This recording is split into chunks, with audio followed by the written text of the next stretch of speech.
Hello everyone, this is the lecture number 3 of magnetic effect of electric current.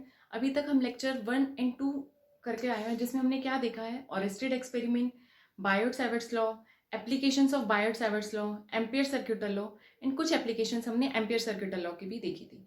अब हम एम्पियर सर्क्यूटल लॉ पर बेस्ड दो एप्लीकेशंस और देखने वाले, very important. First is solenoid and second is toroid. Both the applications are very very very important. So start करते हैं सोलिनॉइड के साथ. इससे पहले वाले लेक्चर्स अगर आपने नहीं देखे हैं तो आपको आज वाला लेक्चर नहीं समझ में आएगा. तो पहले पुराने लेक्चर्स देखिए और फिर उसके बाद थर्ड लेक्चर पर आइए.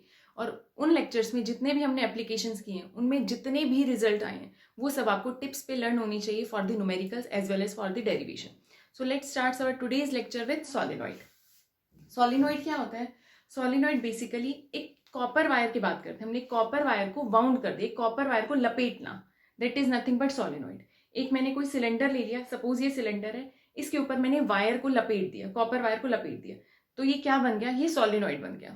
ठीक है, तो जो मैंने बोला उसी को मैं आपको इंग्लिश में लिखकर बता रही हूँ. Solenoid means an insulated copper wire wound closely in the form of helix. ये जो फॉर्म होती है इसको हम हेलिक्स बोलते हैं. आई होप सबको ये चीज पता होगी, है ना.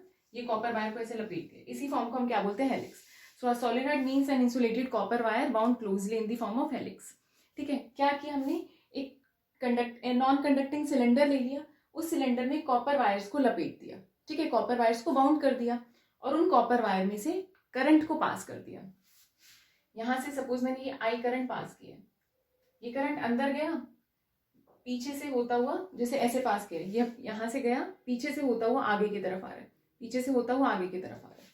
जैसे पीछे की तरफ गया, जो हमें पीछे का पोर्शन नहीं दिख रहा, ऑफ कोर्स ये अगर सिलेंडर है, मैं वायर को लपेट रही हूँ तो आपको मेरी साइड वाला पोर्शन नहीं दिखेगा, आपको आगे आगे वाली साइड वाला दिखेगा, है ना. सो सेम इसमें हो रहा है. करंट आगे की, यहां से गया, पीछे की तरफ से अंदर गया और बाहर आया आगे की तरफ से, अंदर गया पीछे की तरफ से और बाहर आया आगे की तरफ से, और ये करंट बाहर निकल के आ गया. ठीक है, इसी का ही अगर मैं क्रॉस सेक्शनल व्यू बनाऊं, यानी कि इसको समझना थोड़ा सा इमेजिनेटिव होगा, है ना, कि आप सोच रहे हो कि बाहर अंदर जा रहा है करंट, बाहर से जा रहा है अंदर से जा रहा है, तो इसके लिए इसको थोड़ा क्रॉस सेक्शनल व्यू, कि बहुत इजीली हमको चीजें समझ में आ जाए. क्या क्रॉस सेक्शनल व्यू बनाएंगे? इसको कट कर दिया एक तरीके से हमने, इस फॉर्म में बना दिया. ठीक है, ये इसका क्रॉस सेक्शनल व्यू है. अब यहां से देखो, करंट जो है वो बाहर की तरफ आ रहा है, बाहर की तरफ आता हुआ दिख रहा है, दैट मीन्स करंट बाहर आ रहा है. बाहर को हम डॉट से रिप्रेजेंट करते हैं, है ना, और नीचे से करंट हमें अंदर की तरफ जाता हुआ दिख रहा है, अंदर को हम क्रॉस से रिप्रेजेंट करते हैं, राइट. तो ये करंट की डायरेक्शन दे रहे हैं हम लोग, यहां से अंदर की तरफ जा रहा है और यहां से बाहर की तरफ निकल रहा है, अंदर की तरफ जा रहा है और यहां से बाहर की तरफ निकल रहा है. ठीक है, अब हमें क्या निकालना है? मैग्नेटिक फील्ड निकालनी है. मैग्नेटिक फील्ड क्या है? वेक्टर क्वांटिटी है, that means we have to find the direction as well as magnitude. पहले मैं डायरेक्शन की बात कर लेती हूँ एंड फिर with the help of Ampere's law मैं मैग्नीट्यूड की बात करूंगी. अभी देखो डायरेक्शन, देखो कैसे निकलेगी. करंट की डायरेक्शन में हम लोग इससे पहले वाले लेक्चर्स में मैं आपको डायरेक्शन फाइंड आउट करने का बता चुकी हूँ, कैसे, कौन से रूल से फाइंड आउट करते हैं. नहीं समझ में आया तो अब एक बार दोबारा देख लो जिन्होंने लास्ट लेक्चर्स नहीं देखे हैं. देखो, करंट की डायरेक्शन में अपने फिंगर्स को लेकर जाओ, करंट की डायरेक्शन में अपने फिंगर्स को लेकर जाओ. करंट ऊपर की तरफ जा रहा है, मैंने भी फिंगर्स को ऊपर की तरफ या फिर अंदर की तरफ ले लिया, और फिर यहां से बाहर होता हुआ आ रहा है, ऐसे ही जा रहा है, करंट अंदर जा रहा है वायर से बाहर आता हुआ. तो मैग्नेटिक फील्ड की डायरेक्शन ये वाली हो गई. करंट यहां से अंदर जा रहा है, यहां से बाहर आ रहा है, अंदर जा रहा है बाहर आ रहा है, अंदर जा रहा है बाहर आ रहा है ना. यहां से अंदर की तरफ जा रहा है और इधर से बाहर की तरफ आ रहा है. तो मैग्नेटिक फील्ड की डायरेक्शन राइट साइड,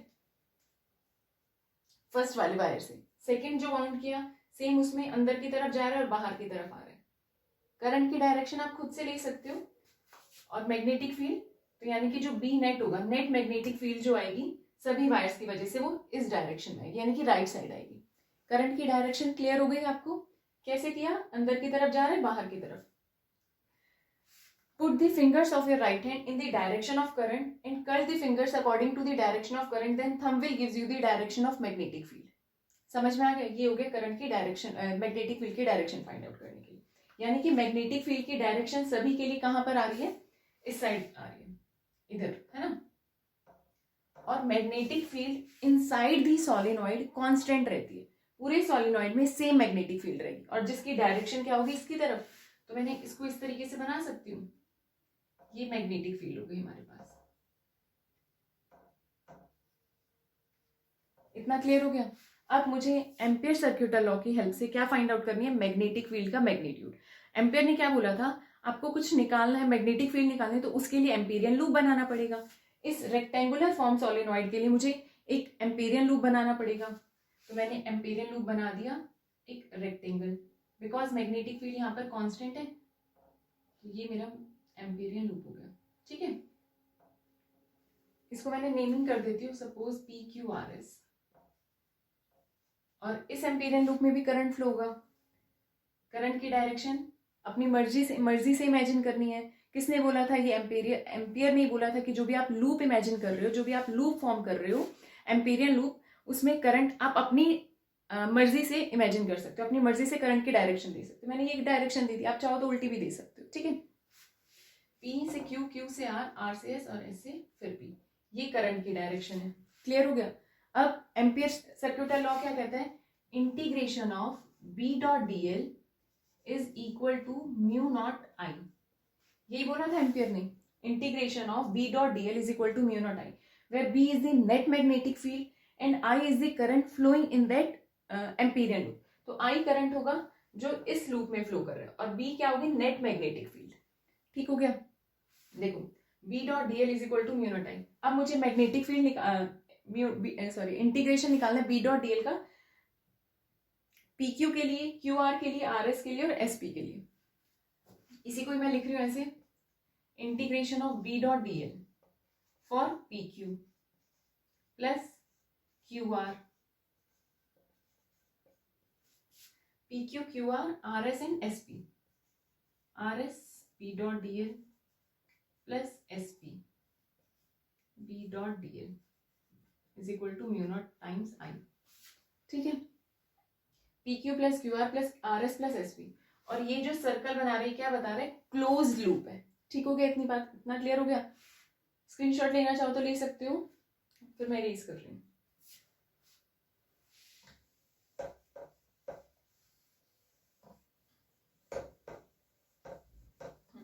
देखो अब B डॉट DL PQ के लिए, PQ ये करंट की डायरेक्शन है ना, और B की डायरेक्शन भी यही है, यानी कि B और DL क्या होगा, करंट का ही एक small element which is in the direction of current.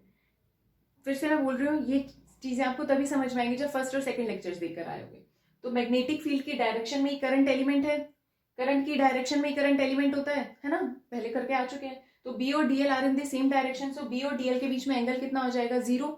So integration of BDL बन जाएगा PQ के लिए इंटीग्रेशन B वेक्टर, एक सेकेंड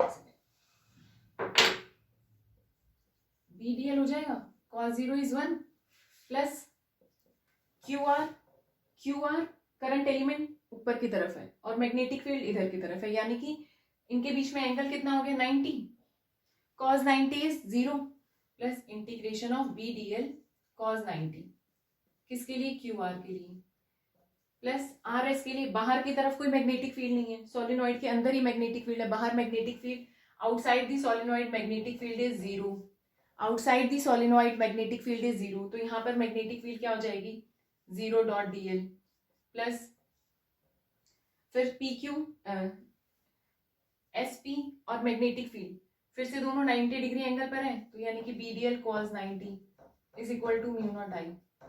तो ये टर्म 0 हो गई, ये टर्म 0 हो गई, ये टर्म 0 हो गई, यानी कि BDL is equal to mu naught I। BDL is equal to mu naught I। इतना क्लियर हो गया।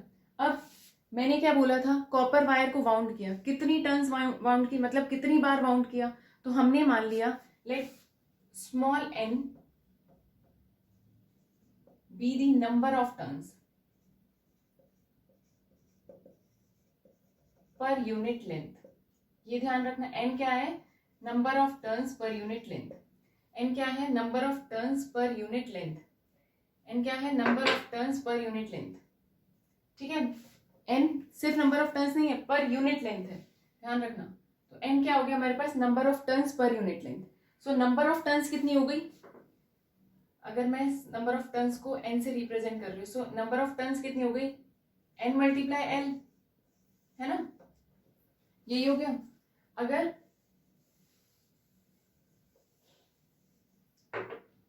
इसमें से, इस लूप में से आई करंट फ्लो हो रहा है और नंबर ऑफ टर्न्स कितनी है, एन एल, एक में से एन आई करंट फ्लो हो रहा है, तो एन टर्न्स में से कितना फ्लो होगा, एन एल इंटू आई, या कैपिटल एन इंटू आई कर सकती हूँ, बी इंटू में स्मॉल एल, वेयर एल क्या होगी, इस एम्पीरियन लूप की length, L is the length of the Amperian loop, ये जो लेंथ है किसकी, एम्पीरियन लूप की, एल।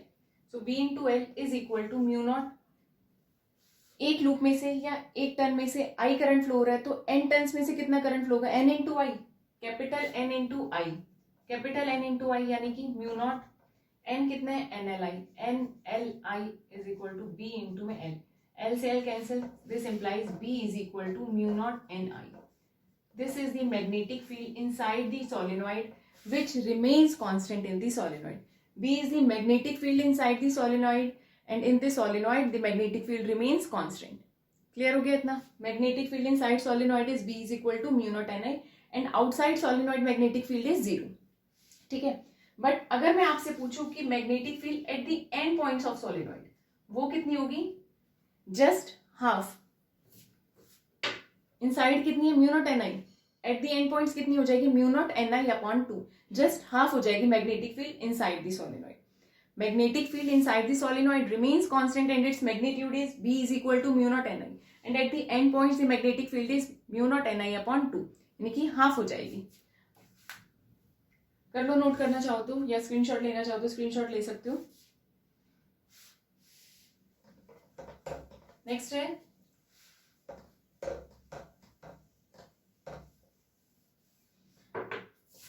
इनसाइड सोलेनॉइड कितनी आ गई magnetic field, mu naught N I inside, outside कितनी आ गई, outside the solenoid magnetic field is 0 and at the end points magnetic field कितनी आ जाएगी, mu naught N I upon 2।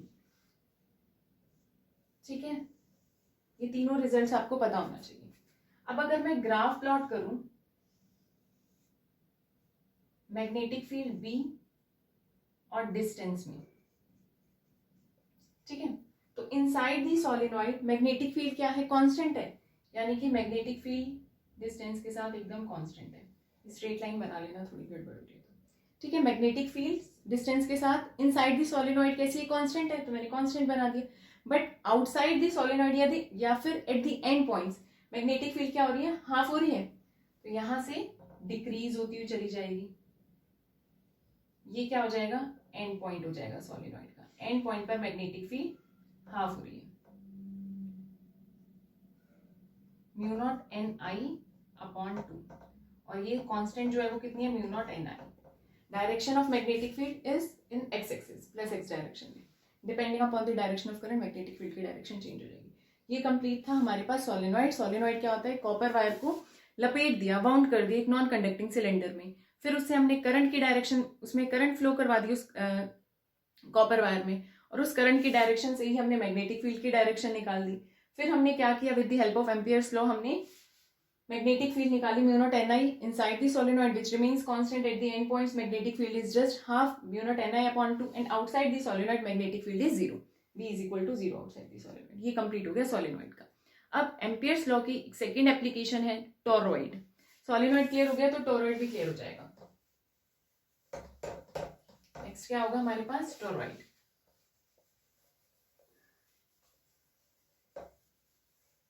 देखो toroid क्या होता है,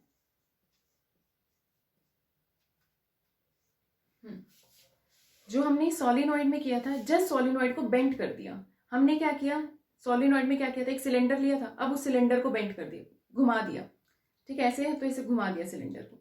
कॉपर वायर्स ली थी, कॉपर वायर्स को ऐसे लपेटा था, अब उन कॉपर वायर्स को ऐसे घुमा दिया, बस यही किया है। So toroid is nothing but a solenoid bent in the form of a circular ring, a solenoid bent in the form of a circular ring,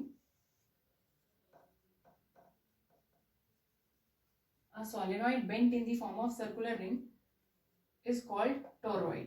ठीक है, सोलेनॉइड को जब सर्कुलर शेप में बेंड कर देंगे तो वो क्या बन जाएगा, टोरॉइड। जैसे मैंने आपको बताया था कि सोलेनॉइड क्या है, हेलिक्स की फॉर्म में कॉपर वायर्स को बाउंड कर दिया, अभी इन्हीं कॉपर वायर्स को मैंने ऐसे घुमा दिया, समझ रहे हो? घुमाने के बाद क्या बन जाएगा, इसको घुमा रही हूँ तो इमेजिन कर पा रहे हो क्या बनेगा, इस टाइप से कुछ बनेगा। ये तो थोड़ा बेकार सा हो गया, है ना? तो ये क्या है, ये टोरॉइड है, समझ में आया इतना? ये क्या हो गया, टोरॉइड। अब जैसे हमने कॉपर वायर को सिलेंडर पे लपेटा था इन सोलिनॉइड, वैसे ही हम लोग कॉपर वायर्स को अब इसमें करेंगे, ठीक है? कॉपर वायर्स को घुमा देंगे एक तरीके से, और सिलेंडर किस शेप में ले लिया हमने, एक सर्कुलर शेप में। ये हमारा हो गया सिलेंडर, और इसमें जो कॉपर वायर्स माउंट की थी, मैं अब आपको डायरेक्ट इसका क्रॉस सेक्शनल व्यू ही बता रही हूँ, ये क्रॉस सेक्शनल व्यू बता रही हूँ आपको। कैसे बता रही हूँ, ये देखो यहां से करंट पास हुआ, यहां से करंट निकला, है ना? ये टोरॉइड है, इस टोरॉइड में एक साइड से करंट एंटर करेगा और एक साइड से करंट बाहर निकलेगा। एक सेकंड में, क्लियर तो दिख रही हूँ ना?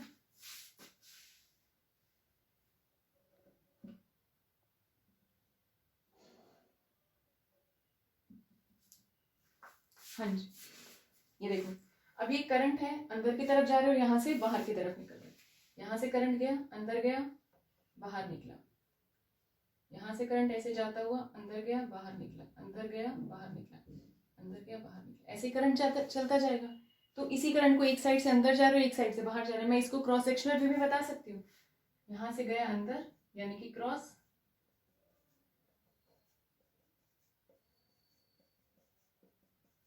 और यहाँ से बाहर की तरफ। इसको यहाँ बना देती हूँ।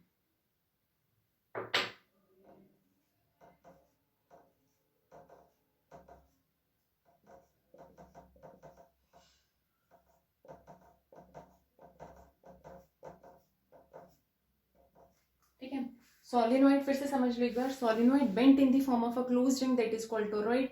जैसे सोलिनॉइड में कॉपर वायर्स ली थी, अभी उन्हीं कॉपर वायर्स को मैंने रिंग की फॉर्म में क्लोज कर दिया। कॉपर वायर तो इसको ऐसे बंद कर दिया, so that is called toroid. जैसे एक साइड से करंट, उसमें भी ऐसे ही करा था हमने, करंट जा रहा है और बाहर निकल के आ रहा है। सेम इसमें हो रहा है, करंट एक साइड से निकल अंदर की तरफ जा रहा है और दूसरी साइड से बाहर निकल कर आ रहा है। ये क्या हो गया, क्रॉस सेक्शनल व्यू हो गया किसका, टोरॉइड का।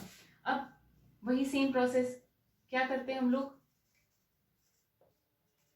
एम्पियर्स लॉ की हेल्प से मैग्नेटिक फील्ड निकालेंगे। एम्पियर्स लॉ ने क्या बोला था, अगर तुम्हें मेरी मदद से मैग्नेटिक फील्ड निकालने तो तुम्हें क्या बनाना पड़ेगा, एक एम्पीरियन लूप बनाना पड़ेगा। चलो बना लेते हैं। अब मैंने एम्पीरियन लूप बना लिया, 3 एम्पीरियन लूप बनेंगे इसमें। समझ रहे हो क्यों, सिलेंडर है इस टाइप से, है ना, यानी कि एक अंदर एक बाहर और एक सिलेंडर के बीच में। इमेजिन कर पा रहे हो, क्योंकि ये चीज हम एक्सप्लेन नहीं हो सकती, आपको खुद ही इमेजिन करनी पड़ेगी। सिलेंडर लिया, सिलेंडर का क्या होगा, एक अंदर का पार्ट होगा, एक बाहर, और एक इन दोनों के बीच वाला पार्ट। तो वहीं पर ही मैं एम्पीरियन लूप बना रही, एक अंदर वाला पार्ट, एक इन दोनों के बीच में। ये डॉटेड लाइन जो है ये क्या रिप्रेजेंट कर रही है, एम्पीरियन लूप, और एक outside. Dotted line represents the Amperian loop. ठीक है, क्लियर हो गया इतना? फिर से वही सेम प्रोसेस करेंगे। इसको मैंने सपोज डिस्टेंस ये R1 है, ये वाला डिस्टेंस R2 है, और आउटसाइड R3 है। कंफ्यूजन तो नहीं हो रही है ना, समझ पा रहे हो? अब लगाएंगे हम लोग तीनों लूप में, लूप का नेमिंग भी कर देते हैं। ये हो गया फर्स्ट एम्पेरियन लूप, हो गया सेकेंड एम्पेरियन लूप, और ये हो गया थर्ड एम्पेरियन लूप। क्लियर हो गया? फर्स्ट एम्पेरियन लूप की बात करते हैं। फर्स्ट लूप के लिए क्या लगाएंगे, Ampere's law. By Ampere सर्क्यूटल law, B dot DL is equal to mu naught I। B dot DL is equal to mu naught I। B into में DL क्या होगा इसके लिए, 2 पाई R, यानी कि 2 पाई R1, क्योंकि फर्स्ट एम्पियरियन लूप के लिए कितना लिए, रेडियस R1, सेकंड के लिए R2 और थर्ड के लिए R3। बट इनसाइड इसके अंदर कोई भी करंट फ्लो है नहीं, अगर ये सिलेंडर है तो अंदर की तरफ क्या करंट फ्लो है, कुछ भी नहीं। तो म्यू नॉट इंटू 0, यानी कि magnetic field inside the toroid is 0। यहाँ पर जहां पर एक खाली स्पेस है वहां पर करंट 0 है, देयरफॉर मैग्नेटिक फील्ड 0 होगी। अब इरेज कर दूं, सेकेंड लूप में लगाएंगे, कुछ नोट करना है तो कर लो भाई। सेकेंड लूप में निकालते हैं हम लोग Amperian Biot Savart law, sorry Ampere's law लगाते हैं सेकेंड लूप में। क्या होगा, B dot d l is equal to mu naught I, यही होगा एम्पियर्स लॉ, बी इंटू में 2πr2 है ना, is equal to mu naught I. यहाँ तो करंट कुछ ना कुछ फ्लो हो रहा है ना, इसके बीच में तो सिलेंडर के अंदर की तरफ नहीं है, लेकिन सिलेंडर के बीच वाले पार्ट में तो करंट फ्लो हो रहा है, तो यहाँ से करंट फ्लो होगा। So B into 2πr2 into mu naught I. अब फिर से वही हमने क्या लपेटे हैं इसमें, कॉपर वायर्स टर्न किए है ना, कॉपर वायर्स लपेटी हैं। अब इन कॉपर वायर्स में नंबर ऑफ टर्न्स कितनी होंगी, N be the number of turns. So number of turns पर यूनिट लेंथ कितना होगा, अगर मैं सपोज कर रही हूँ N be the number of turns and small N क्या होगा, नंबर ऑफ टर्न्स पर यूनिट लेंथ, जो सेम चीज हमने कहां पर इमेजिन की थी, सोलिनॉइड में, वही same, N be the number of turns and small N be the number of turns पर यूनिट लेंथ। इसमें लेंथ क्या हो जाएगी, 2πr, सर्कल है तो लेंथ क्या हो जाएगी 2πr। चलो देखते हैं। अब b इज इक्वल टू, मैं इसमें अगर n नंबर ऑफ टर्न्स है, capital n number of turns है, तो जो करंट होगा वो कितना हो जाएगा, b into 2πr2 is equal to mu naught n into में i। क्लियर हो गया। ये देखो फर्स्ट लूप भी एक बार मैं इरेज कर रही हूँ, थोड़ा सा बोर्ड छोटा है इसलिए थोड़ा सा कंप्रोमाइज कर लो बस थोड़े दिन के लिए। So b is equal to mu naught n into I upon में 2πr2 है ना। सो b इज b2 एक्चुअली है ना, इसके लिए b1 b2 और b3, n अपॉन में 2πr क्या हो जाएगा, नंबर ऑफ टर्न्स पर यूनिट लेंथ, स्मॉल n बन जाएगा, यानी कि म्यू नॉट n इंटू आई।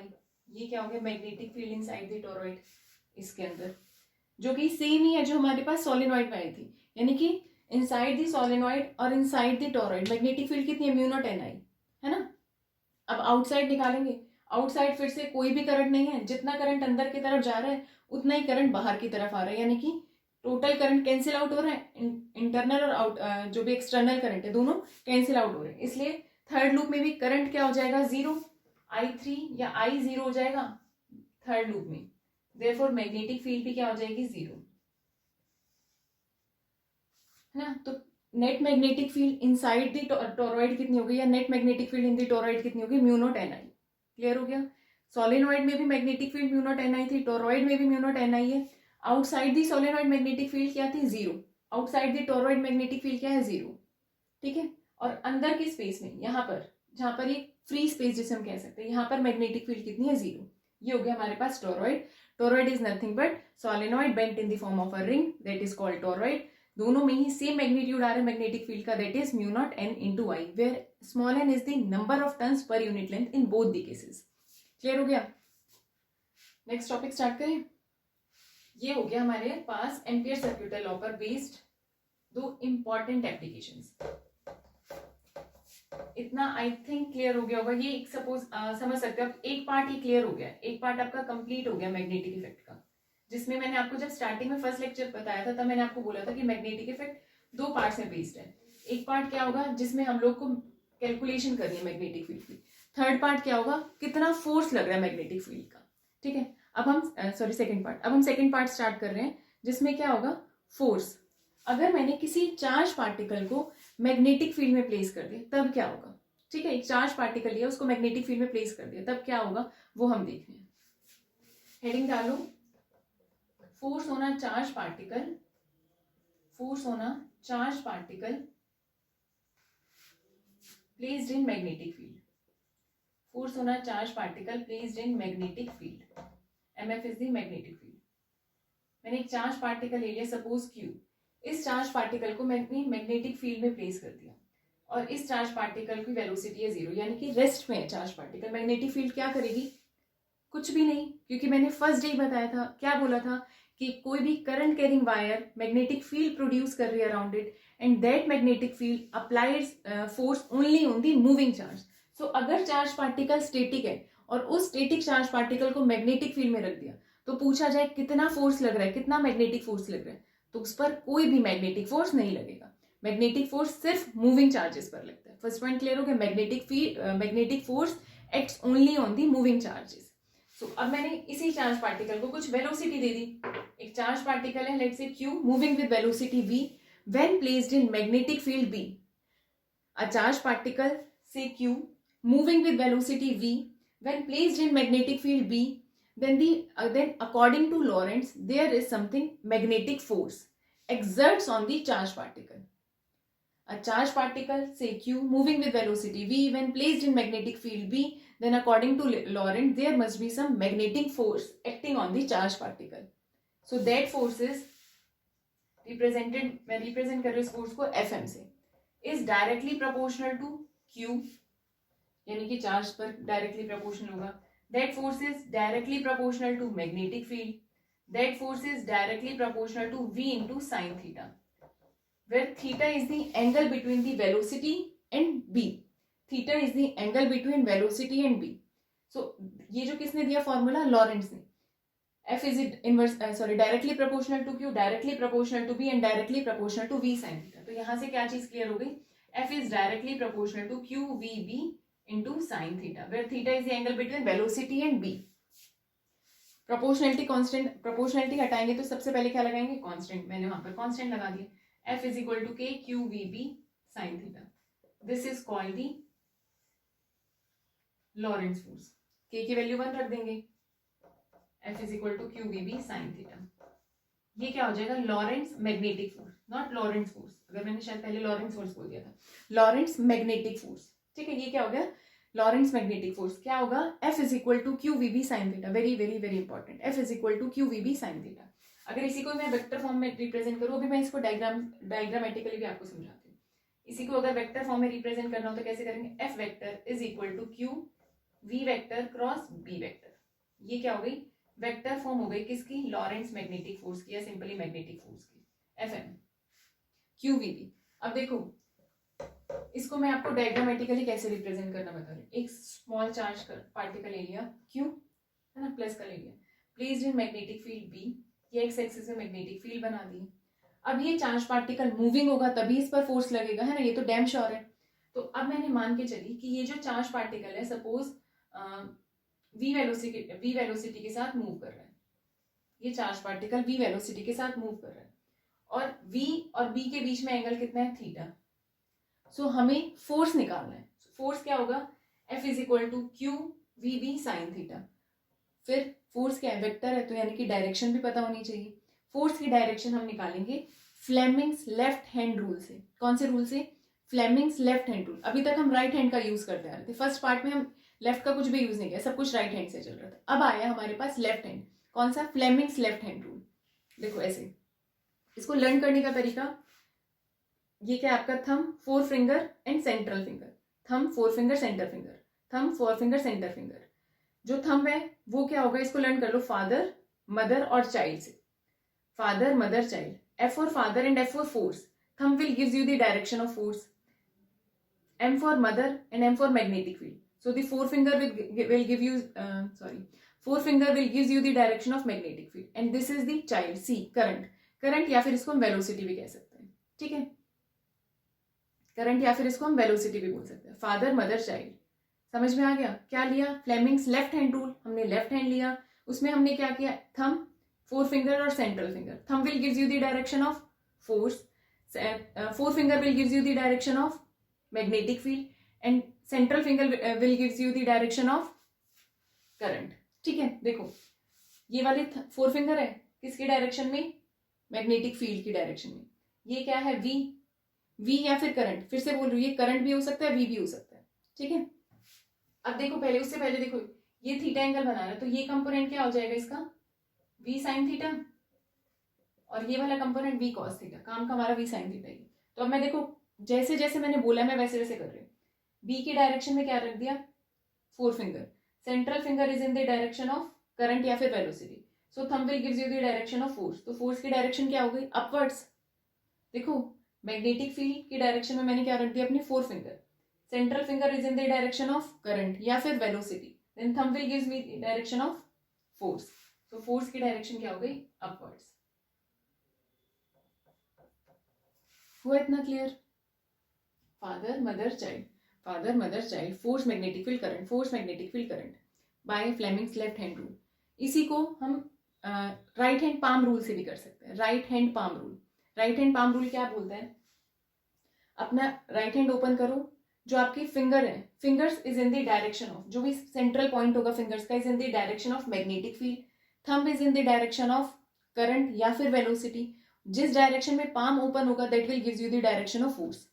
फिर से सुनो, point the fingers of your right hand in the direction of magnetic field, thumb will gives you the direction of velocity और current and the palm will gives you the direction of force. क्या किया देखो, magnetic field की direction में अपने magnetic field की direction में fingers को पॉइंट कर दिया, ठीक है, और क्या किया, थंब की डायरेक्शन में वेलोसिटी वेक्टर को पॉइंट कर दिया, then force will gives you, ये जहां पर भी पाम ओपन होगी वो क्या देंगे आपको, फोर्स की डायरेक्शन।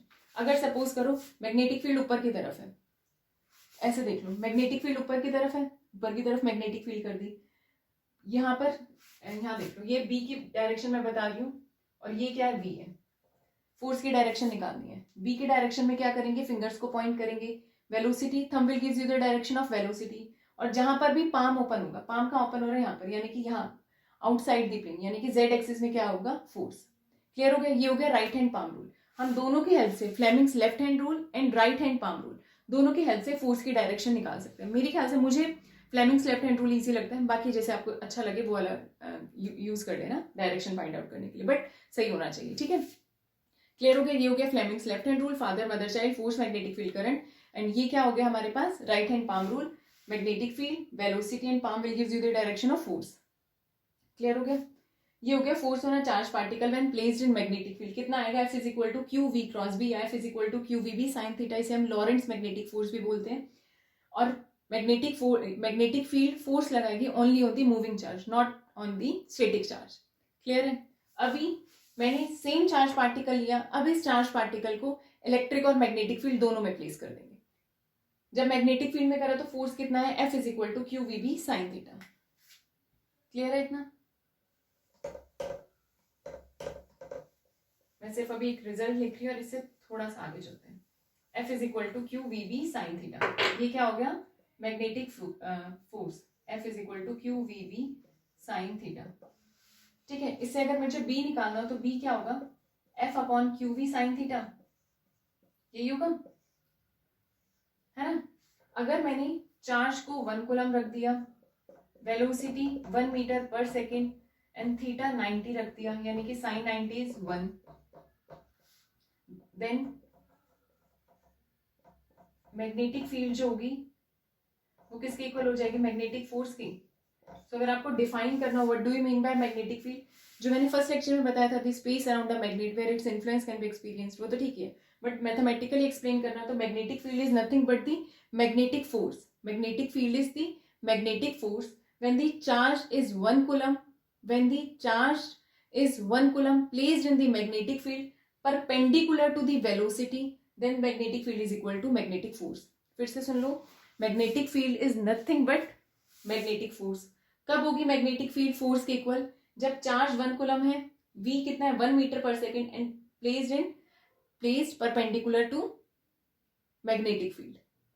समझ में आया, magnetic field is the force. कब होगा force, magnetic field is defined as the force when charge of 1 coulomb placed in a magnetic field and moving with velocity of 1 meter per second in a direction perpendicular to the direction of magnetic field। Magnetic simply लिखना, English में बना लोगे, B is equal to F when Q is 1, V is 1 and Q is placed in the direction Q is moving in the direction perpendicular to the direction of magnetic field, तभी तो theta 90 होगा। सो ये क्या हो जाएगी, magnetic field की definition. Unit क्या होती है मैग्नेटिक फील्ड की, मैं ऑलरेडी बता चुकी हूँ, टेस्ला, है ना। टेस्ला क्या होगी, यूनिट होगी मैग्नेटिक फील्ड की। डायमेंशन फॉर्मूला निकालना चाहो तो डायमेंशन निकाल सकते हो, क्या होगा डायमेंशन भी, V is equal to F। Force का डायमेंशन क्या होगा, मास इनटू एक्सेलरेशन, यानी कि m1 l1 t minus 2, Q is equal to I into T, यानी कि ampere multiply time, and V is equal to L T minus 1। अब इसको solve कर लेना, L से L cancel, m1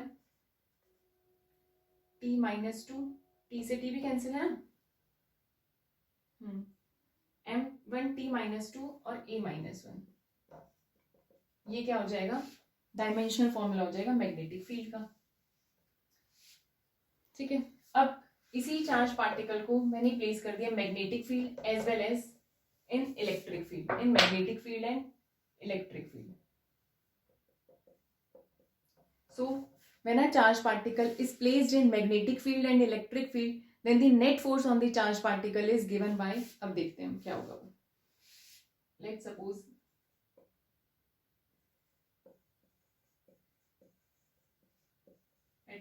that a charged particle is placed in electric field. Then the force on charged particle is F vector E is equal to Q into E. First electrostatics, F is equal to QE.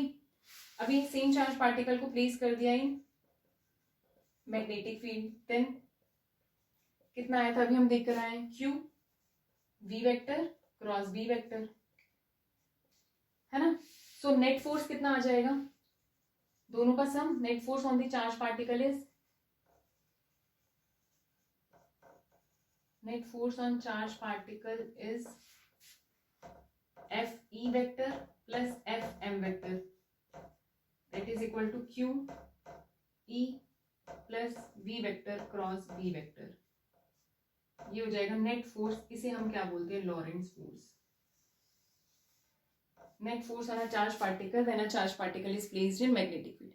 When a charged particle is placed in magnetic field and electric field, then the net force on the charged particle is equal to the sum of electric field plus sum of the electric force plus magnetic force, या sum of electric force and magnetic force.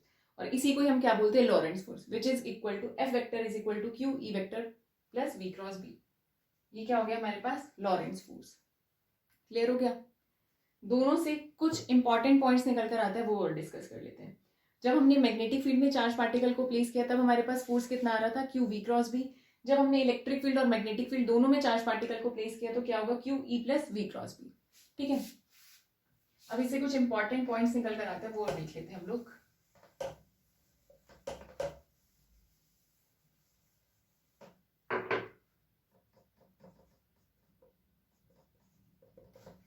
यहाँ पर मैं result लिख रही हूँ, F is equal to Q E, Fm is equal to Q V cross B,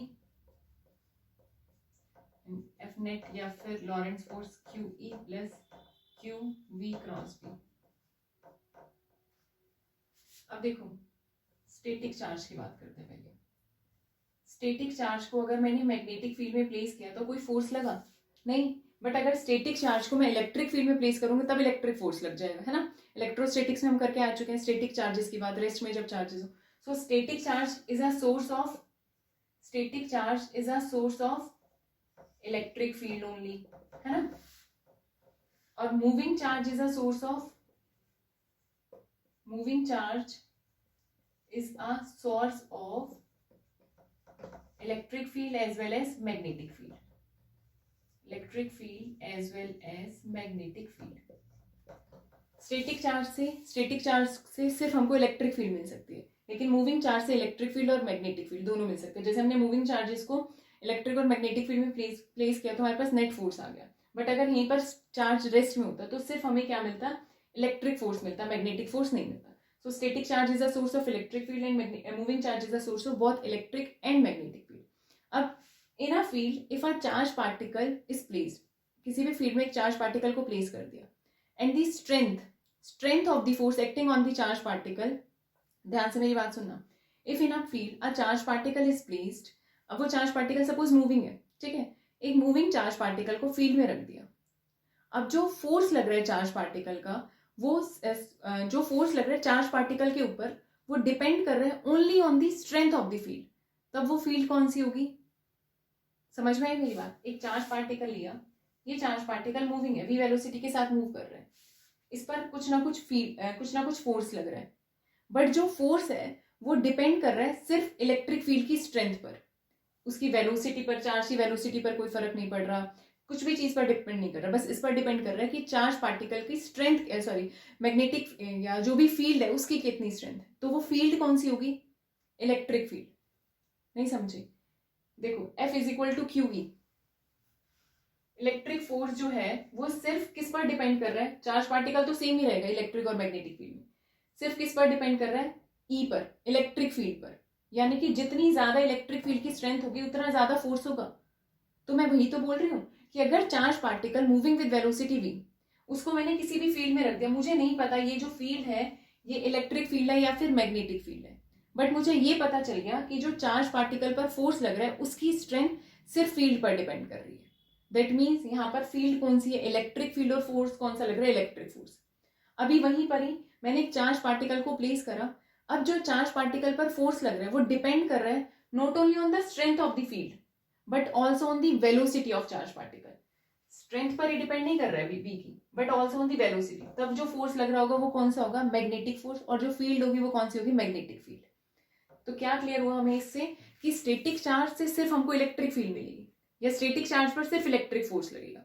moving charge पर electric force as well as magnetic force दोनों लग सकते हैं। नेक्स्ट पॉइंट, अगर चार्ज पार्टिकल को किसी फील्ड में प्लेस किया और चार्ज पार्टिकल पर जो फोर्स लग रहा है वो सिर्फ फील्ड की स्ट्रेंथ पर डिपेंड कर रहा है, दैट मीन्स वो फोर्स कौन सा होगा? Electric force. और वो जो फील्ड होगी वो कौन सी होगी? Electric field. अगर उसी चार्ज पार्टिकल को किसी फील्ड में प्लेस कर दिया और वो चार्ज पार्टिकल पर जो फोर्स लग रहा है वो डिपेंड कर रहा है not only on the strength of the field but also on the velocity of charge particle, that means जो फोर्स है वो कौन सा है? Magnetic force. एंड जो फील्ड है वो कौन सी है? Magnetic field. ठीक है, तो आज के लिए इतना ही रखते हैं। इसके बाद हम देखेंगे जब चार्ज पार्टिकल को इलेक्ट्रिक फील्ड या मैग्नेटिक फील्ड में हम प्लेस कर रहे हो तो उसका मोशन कैसा रहता है, वर्क डन क्या होगा, है ना। ये टॉपिक्स हम लोग कल के लेक्चर्स में करेंगे। तब तक के लिए पढ़ते रहिए, तीनों वीडियोस लेक्चर्स देख लीजिए। किसी को कुछ डाउट हो, कुछ पूछना हो तो आप कमेंट बॉक्स में अपनी क्वेरी डाल सकते हैं। Bye bye, thank you.